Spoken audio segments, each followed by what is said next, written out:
केंद्रीय मंत्री अर्जुन मेघवाल एवं राजस्थान के विधानसभा में नेता प्रतिपक्ष तथा वरिष्ठ भाजपा नेता राजेंद्र सिंह राठौड़ का डीडवाना की पूजा इंटरनेशनल एकेडमी में भव्य स्वागत किया गया। इस मौके पर विद्यालय के चेयरमैन डॉक्टर बजरंग सिंह राठौड़, निदेशक इंजीनियर रंजीत सिंह राठौड़ तथा विधानसभा क्षेत्र से भाजपा नेता जितेंद्र सिंह जोधा सहित भारतीय जनता पार्टी के कार्यकर्ताओं ने केंद्रीय मंत्री अर्जुन मेघवाल एवं प्रतिपक्ष नेता राजेंद्र सिंह राठौड़ का माला पहनाकर व साफा बांधकर तथा स्मृति चिन्ह भेंट करके स्वागत किया।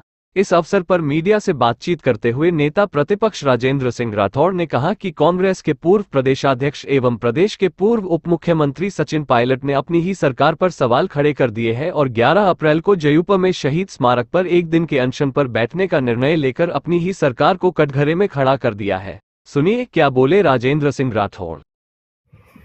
अपने कार्यकाल के अंतिम पायदान पर है और इस अंतिम पायदान पर अंतर्द्वंद अब चरम को पार कर रहा है।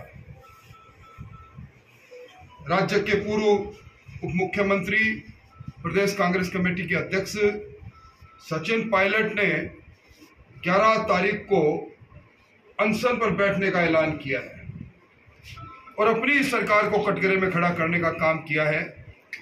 पूर्ववर्ती सरकार पर कहा कि उनकी जांच क्यों नहीं करा रहे। मैंने भी कहा है कि पूर्ववर्ती सरकार पर जांच की बात करने से पहले अगर सचिन पायलट जी वर्तमान सरकार के अंदर जिस सरकार को पैदा करने में उनका बहुत महत्वपूर्ण योगदान रहा, उसके कार्यकाल में लूट और झूठ के इस शासन की जांच करवाते तो उचित होता।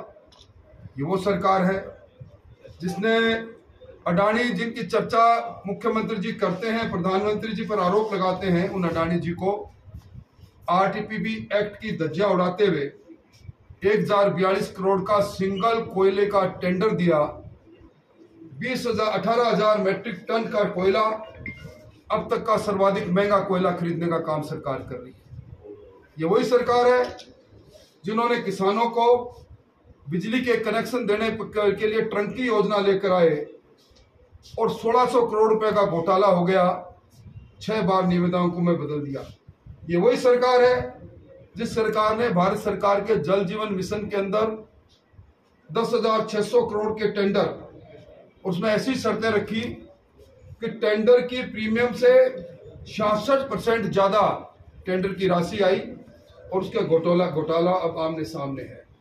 चाहे अन्नपूर्णा किट की बात हो, चाहे बाल पोषाहार विभाग में पोषाहार वितरण की बात हो, चाहे खुद सरकार के वरिष्ठ विधायक भरत सिंह द्वारा खान मंत्री पर आरोपों की एक लंबी फिहरिस्त हो। सरकार खुद अपने भ्रष्टाचार के अंदर डूबी हुई है। अंतर्राष्ट्रीय एजेंसी इंटरनेशनल ट्रांसपेरेंसी का सर्वे 2021 का, जिसमें देश में भ्रष्टतम सरकार राजस्थान की सरकार को माना।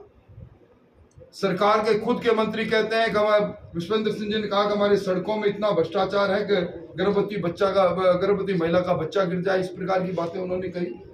तो मैं समझता हूं कि अब यह सरकार, अहम सवाल उठता है कि क्या यह सरकार इस अंतर्द्वंद में अपने आखिरी चरण को पूरा कर पाएगी कि नहीं पाएगी, ये भी एक प्रश्न है। और सरकार की जो भी घोषणाएं हैं वो घोषणाएं थोथी साबित हुई। अब मुख्यमंत्री जी कैंप लगाने की बात कर रहे हैं महंगाई से राहत के नाम पर। बजट में जो घोषणाएं की जाती है 1 अप्रैल से उन घोषणाओं को लागू करना एक संवैधानिक कर्तव्य है सरकार का। इन्होंने पिछले बजट के अंदर चिरंजीवी महिला योजना से डॉक्टर सड़कों पे थे, आप किस नजरिए से देखते हैं? राजस्थान राइट ऑफ हेल्थ मैं समझता हूँ एक ऐसा झुंझुना है जिसको आभासी तौर पर यह कह सकते हैं कि ना आरटीएच लागू किया। मैंने विधानसभा में भी कहा था कि सरकार पहले अपने खुद के चिकित्सालयों में, मेडिकल कॉलेज में आधारभूत संरचनाओं के साथ साथ मानव संसाधन को देखें। सरकार ने खुद ने माना कि उसके पास स्पेशलिटी के 46% पद रिक्त है। ट्रॉमा हॉस्पिटल जितने 80 खुले हुए हैं उसमें एक में भी ट्रॉमा का इलाज नहीं है। सरकार के हॉस्पिटल में रोज अखबारों में आता है कि दर की ठोकरें मरीज खा रहा है। ऐसे में कौन सा अधिकार दे रहे थे? और अब ये उल्टे बात बरेली को पहुंच गए। अब आरटीएच के दायरे से सारे निजी चिकित्सालय बाहर हो गए, सिर्फ 5% निजी चिकित्सालय आएंगे। तो ये आरटीएच एक थोथी घोषणा है। और जब ये योजना 12,000 करोड़ पर पहुंची तो एक टेलीफोन बांटा नहीं। इस बार ये फिर अगस्त महीने से टेलीफोन बांटने की इन्होंने घोषणा की है। आज अखबारों में कहा कि ये टेलीफोन लेने के लिए महिलाओं को कैंप में आना पड़ेगा।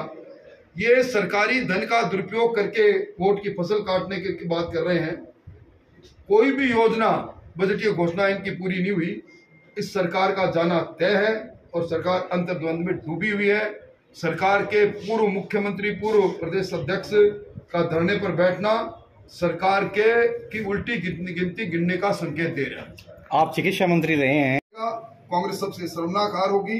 कांग्रेस के अशोक गहलोत जी जब जाते हैं तो बिल्कुल झाड़ू फेर के जाते हैं। पिछली बार 22 एमएलए को छोड़ के गए, इस बार मैं समझता हूँ 5 या 7 को छोड़ जाए तो बड़ी बात होगी।